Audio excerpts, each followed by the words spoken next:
Los motores síncronos son máquinas que trabajan a una velocidad promedio constante, la velocidad síncrona. Su rotor gira en sincronía con el campo magnético creado por el estator, de modo que no hay deslizamiento, a diferencia del motor asincrónico, el cual se encuentra girando a una velocidad que es directamente proporcional a la frecuencia de la fuente de alimentación y es también inversamente proporcional al número de polos que tiene la máquina. Este sería el rotor de un motor síncrono. Recuerden que todas las máquinas son reversibles y que en sentido general es mucho más típico tener generadores síncronos que motores síncronos. O sea, se usa como motor en aplicaciones muy específicas. Sus limitaciones son que tiene un par de arranque limitado, su puesta en marcha puede ser tardada y su capacidad de sobrecarga es reducida. O sea, si lo sobrecargamos mucho se pierde el sincronismo y se detiene. Necesita dos fuentes de alimentación, la fuente trifásica y la fuente de corriente directa para la excitación del rotor. La característica de velocidad es constante y eso es una cosa muy buena. O sea, la velocidad del motor está en sincronismo con la red, por lo tanto eso es algo positivo. Todo el tiempo mantiene la velocidad constante independientemente de la carga. Tiene una capacidad de ajustar fácilmente el factor de potencia cuando cambiamos la corriente de excitación. O sea, la corriente de tensión de corriente directa varía directamente el factor de potencia y eso es una cosa positiva. Y estas características no existen en ningún otro tipo de máquina, lo que lo hace insustituible en accionamientos de grupo de gran potencia que funcionan en régimen permanente. Entonces, estamos hablando de usar un motor síncrono bien grande que va a mover muchos mecanismos. Este solo motor, ya lo decíamos, accionamiento de grupo, eso lo estudiamos al inicio de la asignatura. Y la ventaja, van a trabajar en régimen permanente. O sea, este tipo de motor, arrancarlo y encenderlo es un problema, por lo tanto es conveniente que si van a trabajar, pues que trabajen todo el tiempo, pero tengo la facilidad de manejar el factor de potencia de él y normalmente si es un consumidor grande, pues con esto estaría yo manejando el factor de potencia de la fábrica entera, ¿no? Entonces ahí pudieran encontrar alguna aplicación, es bastante raro.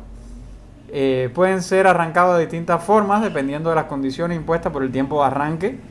O sea, si necesita un tiempo de arranque mayor o menor, pues eso puede requerir que sea por un método o por el otro. Las formas de arranque son las siguientes: arranque con máquina auxiliar, y tendría yo una máquina de velocidad variable que me permite mover el rotor del motor síncrono principal que quiero mover, llevarlo hasta la velocidad síncrona aproximadamente y a partir de ahí excitarlo y engancharlo con la alimentación de la red, ¿no?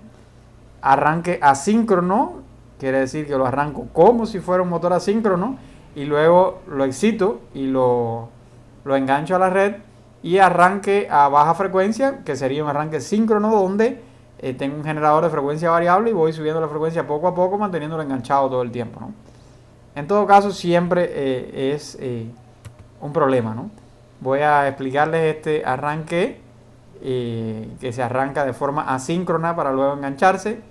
Vamos a ver el circuito de fuerza. Tenemos nuestra cuchilla con fusible, el contactor principal, y luego por la excitación tenemos una resistencia que al parecer está siempre conectada, por lo menos al principio, y nuestra corriente directa preparada para excitarlo a través de C2, que vamos a suponer que está desenergizado y por lo tanto abierto aquí y cerrado acá, ¿ya? Entonces, como tengo el rotor cortocircuitado a través de esta resistencia, esto no se diferencia en nada de un motor asíncrono. Quiere decir que presiono mi botón de arranque, se energiza C1. Cuando se energiza C1 se conecta a este contactor y mi motor arranca como un motor asíncrono y empiezo a contar un tiempo porque en paralelo con C1 está R1.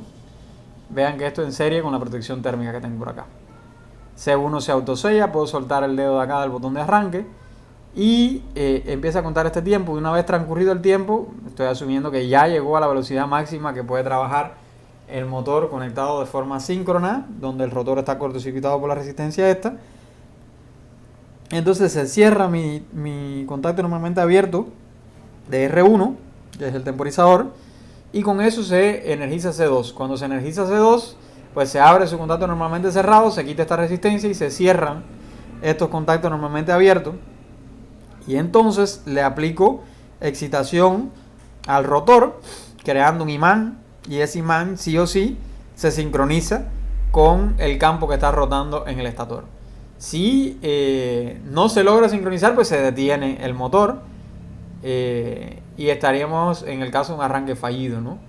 Esa es la dificultad que tiene. Vamos a suponer que la carga no es mucha y que la inercia es suficiente para que cuando yo conecte aquí, pues se enganche. Recuerden que el deslizamiento que yo pudiera tener aquí sería del orden de un 4% al 2-3%.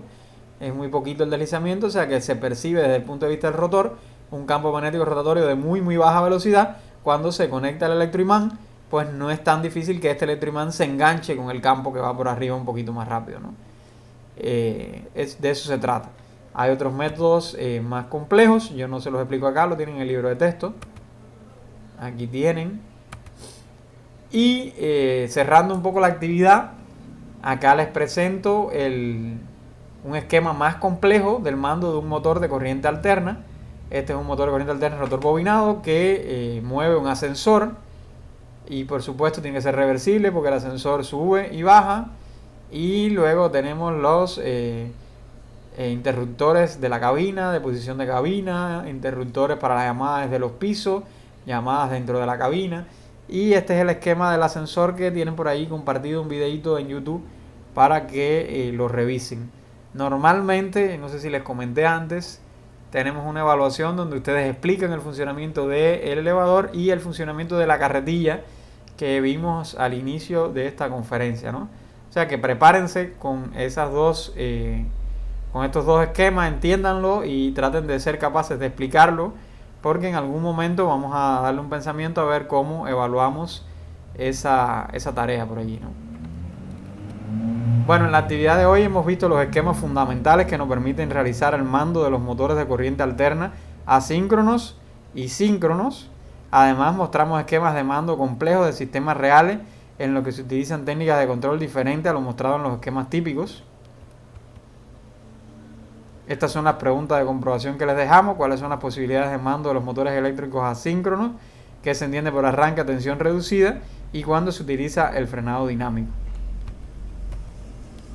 La bibliografía de esta conferencia para el estudio independiente. Y acá tienen más bibliografía. De esta actividad vamos a estar dejando también una tarea. Como mismo dejamos una tarea para realizar esquemas típicos de motores de corriente directa, pues les voy a estar asignando a cada uno una variante con esquemas típicos para los motores de corriente alterna. Y aquí se está hablando de dos actividades que serían clases prácticas para continuar con el diseño de estos sistemas de control y fuerza para el arranque y el frenado de motores, pero también se realizaron en estas clases prácticas el diseño de circuitos de mando para tareas como la tarea extra clase que tienen. Acá esto va a ser con ustedes estudio independiente, así que voy a estar revisando sus diseños en el KSIMU que me van a estar subiendo al Moodle. Ya les voy dejando la orientación. Y entonces lo que nos quedaría para un próximo tema sería los circuitos de control basados, en vez de utilizando relés y contactores, vamos a hacerlo basado en PLC, y con eso casi que estaríamos completando el sistema de conocimiento. Entonces hasta una próxima actividad.